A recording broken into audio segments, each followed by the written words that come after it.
Alors, comme pour les minerais, les métaux, qu'ils soient critiques ou stratégiques, pour les grandes transitions sociales et économiques que vous connaissez,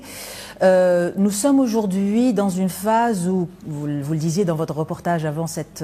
émission, où le monde connaît des chocs géopolitiques, financiers, économiques, qui sont de moins en moins prévisibles. Et donc aujourd'hui, il est important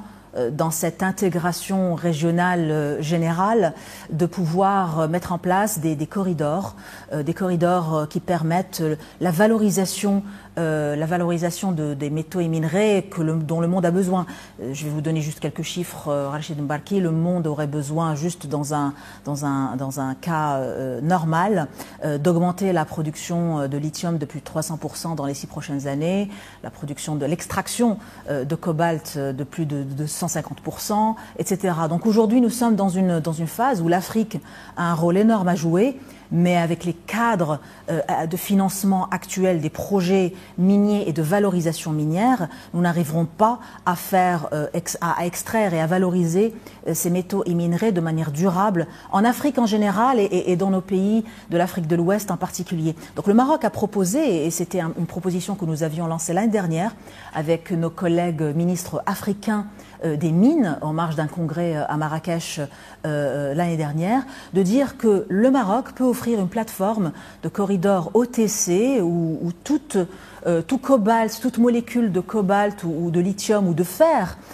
qui serait extraite ou qui transiterait ou qui serait certifiée dans ce corridor ouest-africain qui passe par le Maroc, pourrait avoir accès à des financements pour être valorisés de manière durable. Et puis bien entendu, nous sommes en train au Maroc de réformer de manière rapide mais durable notre secteur minier. Vous allez voir dans les prochains mois les discussions au Parlement de la loi 3313 que nous sommes en train de soumettre pour justement changer complètement la donne de notre secteur minier au Maroc et le réformer, mettre en place une meilleure gouvernance, mettre en place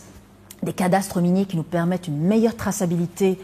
des métaux et minerais pour que tout cela justement revienne avec un impact économique et social réel dans les régions. Au Maroc, c'est principalement les 3 grandes régions du sud avec la région de Dar'at-Tafilalt et la région orientale où laquelle nous avons en effet ces grandes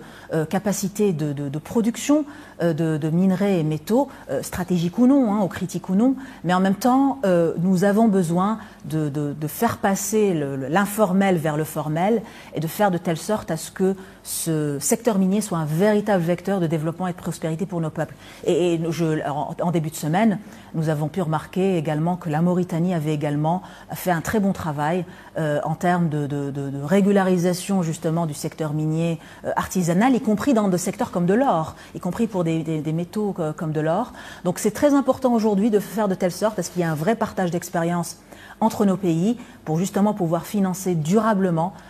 toute la chaîne de valeur d'extraction, de production et de valorisation, notamment là je remets ma casquette énergie, dans les batteries, dans le stockage et dans les grands secteurs de production et de transport d'énergie comme les câbles et la transmission et la distribution.